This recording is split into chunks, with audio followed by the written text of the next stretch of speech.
Assalamualaikum warahmatullahi wabarakatuh. Tabipun. Ya ampun. Hai semuanya, kita dari kelompok 4A. Namaku Dian Jasa Katami. Namaku Syala Febriana. Nama saya Pijar Syifa Aditama. Halo semuanya, nama aku Naura Zikra Aulia. Aku Dinda Oktaviana Rahma. Nah, jadi hari ini kita kumpul di sini tuh mau diskusi.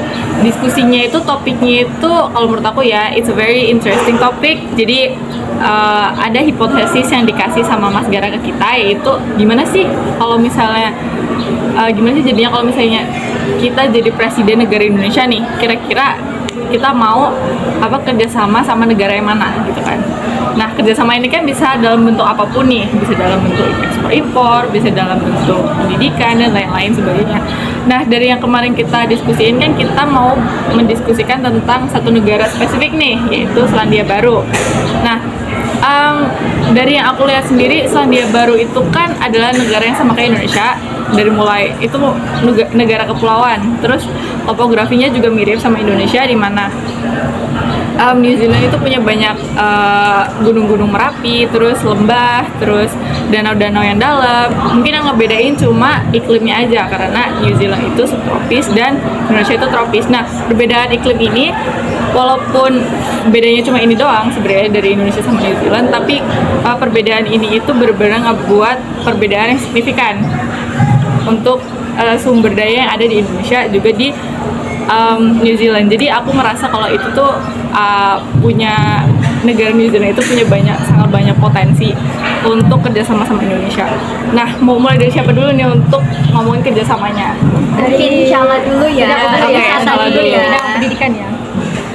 Indonesia dan New Zealand itu udah mendiskusikan untuk bekerja sama di bidang pendidikan, termasuk penelitian, pelatihan guru, dan program pertukaran pelajar. Terus pada mulai tanggal 31 Juli 2022, New Zealand itu kembali membuka perbatasannya supaya orang-orang luar negeri itu bisa masuk ke negara tersebut lagi.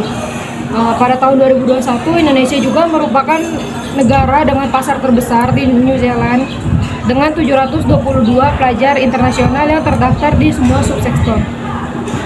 Selandia Baru juga memberikan hingga 60 beasiswa kepada pelajar internasional untuk belajar di situ dengan program beasiswa Menaki Selandia Baru. Sejak tahun 2006, lebih dari 700 pelajar Indonesia telah menyelesaikan program pasca sarjana melalui beasiswa ini. Selandia Baru dan Indonesia juga menandatangani perjanjian pendidikan government to government sebagai bagian dari perjanjian kemitraan beasiswa.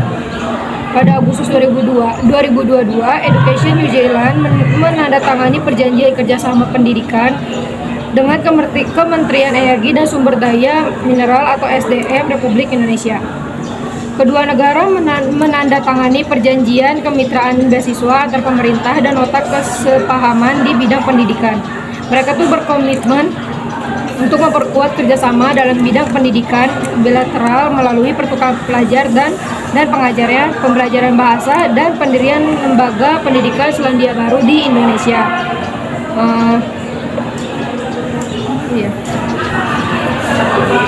Negara Indonesia dan Selandia juga memiliki keuntungan masing-masing negara. Indonesia dapat memperkuat hubungan bilateral dan meningkatkan kualitas sumber daya manusia untuk mencapai target misi Indonesia Emas pada tahun 2045. Sementara itu, Selandia Baru dapat memperoleh murid baru dari Indonesia yang melakukan pendidikan di universitas yang ada di Selandia Baru. Udah nggak itu aja.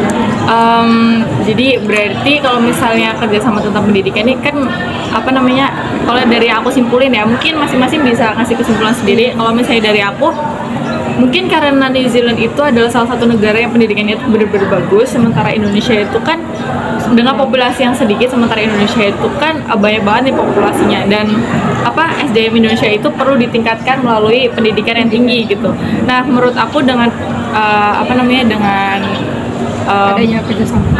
Adanya kerjasama di bidang pendidikan ini itu bisa membantu Indonesia untuk naik SDM-nya naik, tapi juga sekaligus membantu hubungan antara New Zealand sama Indonesia itu terjaga dengan baik. Itu sih kalau misalnya dari aku. Kalau dari yang lain kayak gimana?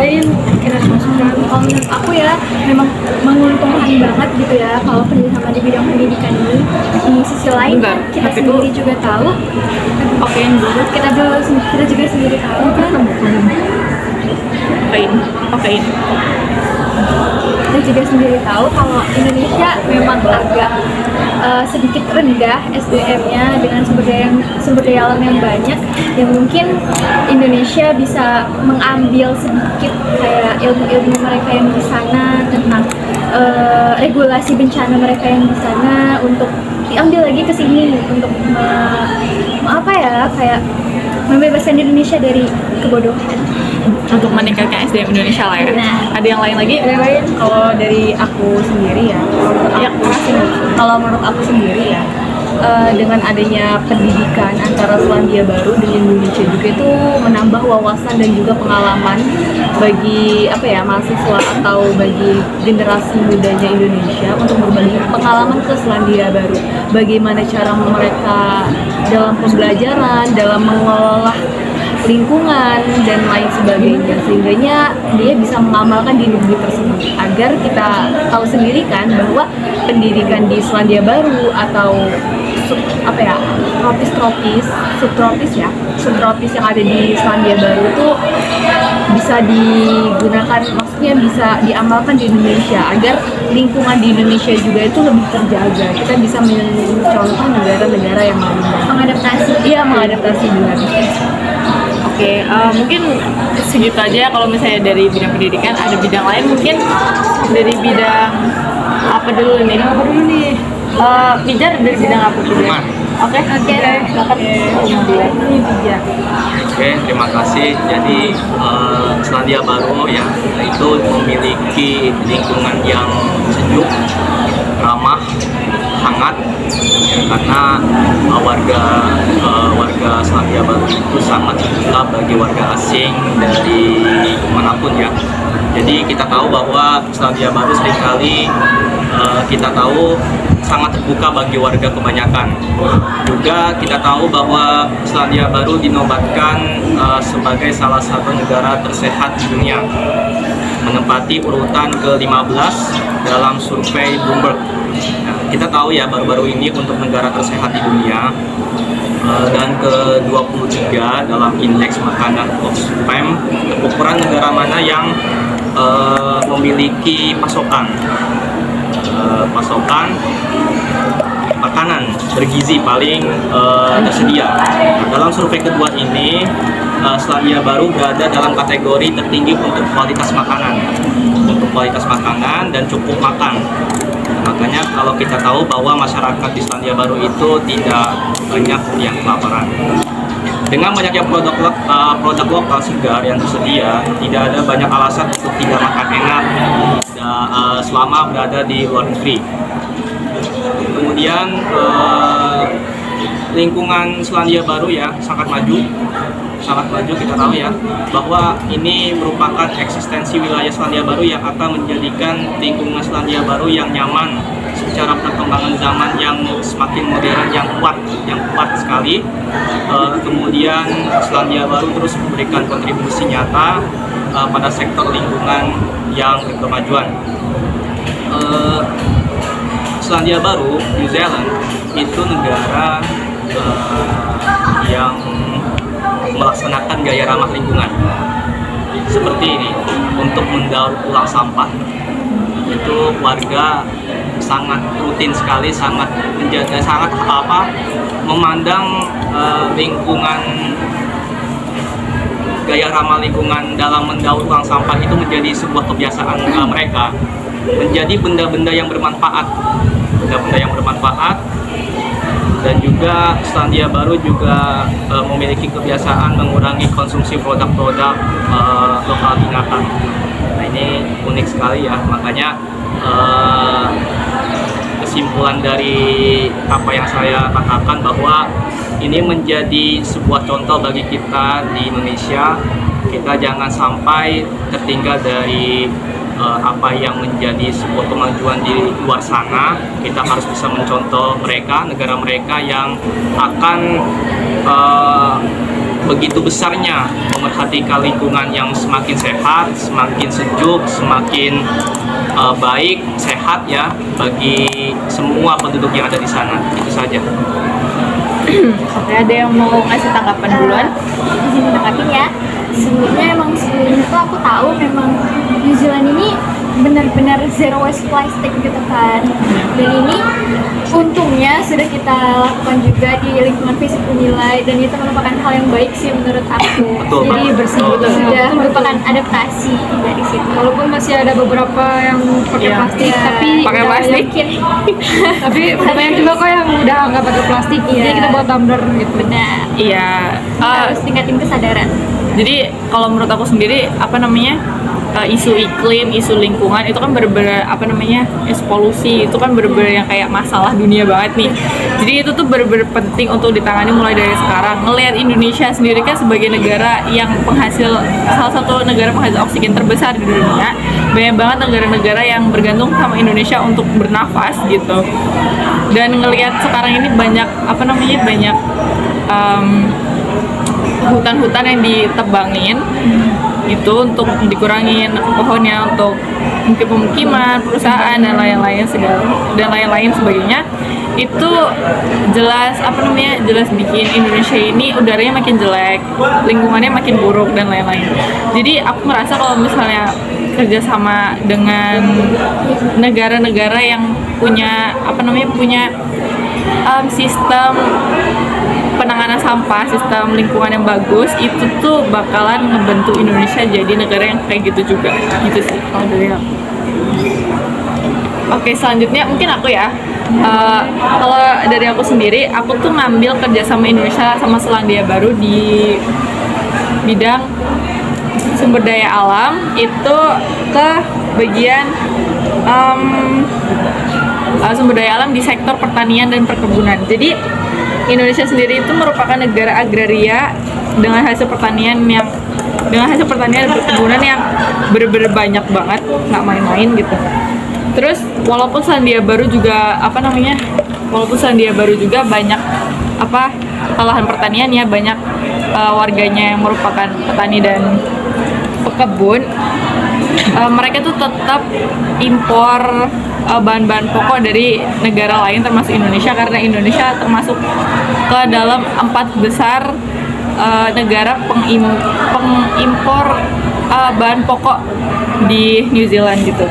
Jadi dengan kerjasama ini ya, kalau menurut aku benefitnya itu Indonesia itu apa namanya, bisa ekspor dan dapat dan menumbuhkan perekonomian lewat ekspor bahan pangan, pertanian dan perkebunan ke New Zealand.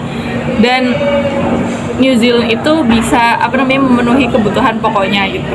Tapi selain itu ada satu hal lagi yang benar-benar aku highlight di sini, itu adalah tentang teknologi pertanian yang ada di New Zealand. Jadi seperti yang kita tahu, New Zealand itu kan negara yang maju nih. Terus di sana itu alat-alat pertanian itu udah bagus banget, udah bener-bener bagus dibandingkan di Indonesia yang masih yang masih bergantung sama SDM, bukan mesin gitu. Aku ngelihat satu contoh itu udah pernah dilakuin di salah satu wilayah yang ada di Indonesia, yaitu di Toraja Utara, dengan salah satu distrik yang ada di Selandia Baru, itu namanya distrik Selwyn, di mana kedua wilayah ini itu ngelakuin kerjasama yang dimana kerjasamanya itu distrik Selwyn dari salah satu wilayah di New Zealand ini itu ngasih teknologi pertanian dan perkebunan mereka ke Toraja Utara untuk masyarakat Toraja Utara itu mengembangkan pertanian dan perkebunan mereka untuk diekspor ke Selandia Baru. Menurut aku itu bisa dikembangkan bukan cuma dalam bentuk wilayah kayak Toraja Utara sama satu distrik itu, tapi juga bisa jadi kerjasama antar negara gitu. Karena kerjasama ini tuh nggak cuma menguntungkan satu negara, tapi dua-duanya gitu. Jadi menurutku untuk sektor pangan ini tuh jadi salah satu kesempatan yang besar untuk New Zealand sama Indonesia itu membangun kerjasama. Itu sih kalau dari aku. Ada yang mau ngasih tanggapan? Bener sih, kalau kita ingin hidup juga kan kayak Indonesia banyak banget kebun sama tanahnya, dan itu memang harus dimanfaatkan sebaik mungkin untuk kemajuan Indonesia dan kerjasama antara Indonesia dan Selandia Baru. Dan hutan-hutan di Indonesia juga kan sebenarnya udah mulai ditebang-tebang di Kalimantan juga kan gubernur mulai dibangun-bangunin buat gedung-gedung yang tinggi kepentingan mereka. Iya. Di situ kita bisa memanfaatkan lahan dengan reboisasi ya, reboisasi, dan kan banyak banget nih gedung-gedung terbengkalai ya di Indonesia, mungkin itu bisa dimanfaatkan pulang menjadi bangunan yang lebih bermanfaat bagi sekitar. Oke, selanjutnya Dari Dari aku sendiri. Naura lagi. Oke, dari aku sendiri. Jadi aku tadi mau lanjutin dari punyanya Cesa, dia kan bahas tentang pertanian. Iya, Dan kalau misalnya dari aku sendiri itu aku mau bahas tentang sumber daya alam, tentang pertambangan. Oke. Jadi negara Indonesia, teman-teman di sini tahu nggak sih geothermal itu apa? Nggak tahu. Nggak tahu ya? Geothermal. Apa tuh geothermal? Jadi geothermal itu adalah suatu hasil nuklir dari awal pembuatan bumi. Jadi geothermal itu paling banyaknya tuh ada di Selandia Baru. Dan itu memanfaatkan hubungan antara Indonesia dan Selandia Baru. Jadi hubungannya tuh apa sih? Jadi di Indonesia itu kan kita kekurangan untuk BBM ya, bahan bakar minyak. Dan disitulah kita melakukan suatu kerjasama terhadap Selandia Baru untuk memanfaatkan geothermal itu. Dengan cara apa? Dengan cara balik lagi ke pendidikan yang dibilang salah tadi. Dengan cara kita dari Indonesia tuh mengirim pelajar-pelajar yang berprestasi untuk belajar tentang geothermal di Selandia Baru. Dan disitulah setelah mereka mempelajari geothermal yang ada di Selandia Baru, mereka balik ke Indonesia untuk mempelajarinya, untuk mengabdi ke bangsa dan negara agar bahan bakar minyak ini bisa terus ada gitu ya, bisa terus ada. Apalagi kan sekarang banyak sekali kendaraan-kendaraan yang produksinya semakin meningkat gitu di BEM itu. Mungkin bisa diganti dengan listrik atau lain sebagainya gitu. Oke.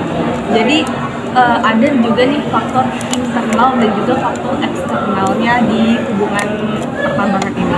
Jadi faktor internalnya itu untuk kebutuhan energi lain di Indonesia. Jadi yang kayak tadi kalau misalnya nggak ada BBM bisa energi alternatif gitu ya? ada alternatif, kayak bisa dari air laut atau bisa dari listrik. Pokoknya pemanfaatan sumber daya alam yang ada di Indonesia. Terus ada faktor eksternalnya juga. Jadi kita kan tahu ya, Selandia Baru itu merupakan negara yang udah maju perkembangan teknologinya. Dan Selandia Baru juga itu punya sumber daya manusia itu yang lebih unggul. Jadi kita bisa melakukan hubungan timbal balik. Dan ada satu lagi nih, jadi ada juga tambang batu bara dan juga tambang minyak ya yang ada di Selandia Baru, yang dimana hasil industrinya tuh penting banget bagi Selandia Baru. Dan ini juga kita punya kesamaan, yaitu tambang batu bara dan tambang minyak. Mungkin dua hal ini bisa kita melakukan kerjasama lagi terhadap Selandia Baru agar lebih terciptanya negara yang menjalin kolaborasi dengan negara lain untuk memanfaatkan sumber daya alam dan juga sumber daya manusia. Mungkin ada tanggapan dari teman lain? Kalau dari aku mungkin itu masih ada korelasinya sama gimana isu iklim sekarang ya. Kayak kalau misalnya kita terus hasil tambang itu kan nggak mungkin ada terus-terusan gitu. Jadi kita tuh harus came up dengan sesuatu teknologi terbarukan gitu yang bisa ngegantiin hasil tambang ini gitu. Salah satunya geothermal itu tadi kalau menurut aku ya. Jadi kalau misalnya contohnya kayak pembangkit listrik gitu, mungkin kalau misalnya dengan Indonesia belajar gimana cara mengekstrak geothermal, kita tuh bisa mengganti pembangkit listrik kita yang awal dari batu bara jadi ke geothermal gitu. Jadi itu tuh bisa kayak mengurangi emisi yang dibuat dari batu bara juga gitu, karena itu kan nggak baik kan untuk udara dan kayak gitu sih. Itu kalau dari aku sih. Itu juga kayak nyiptain inovasi baru. Iya, benar. Oke, jadi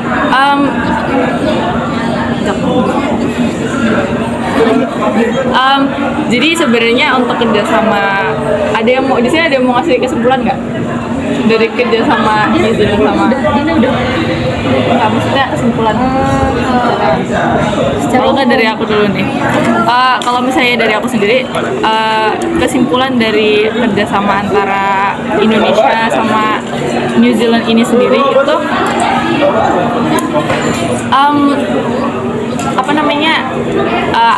kerjasama antar negara itu tuh bisa dilakuin di berbagai aspek, nggak cuma aspek ekonomi, nggak cuma aspek pendidikan. Mungkin nanti bisa Iya. sektor pariwisata. Iya benar, sektor pariwisata dan lain-lain. Selanjutnya, Aku mungkin ya, aku mau jelasin hal terakhir tentang sektor politik. oke, kerjasama politik ya.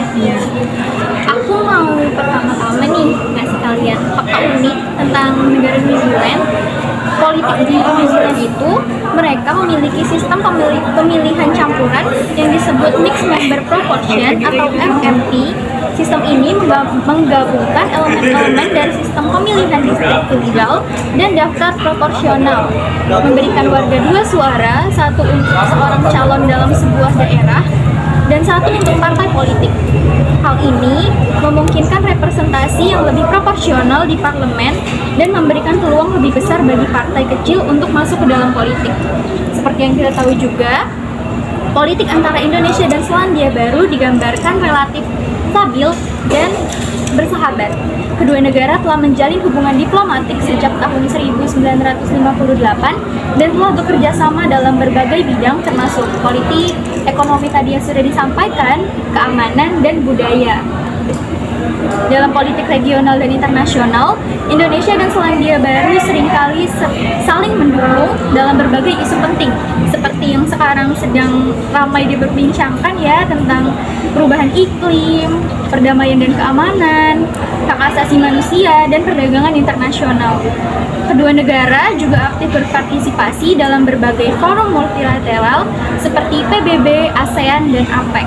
Selain itu, hubungan politik antara Indonesia dan Selandia Baru juga mencakup pertukaran budaya yang sudah disampaikan oleh Syahla tadi.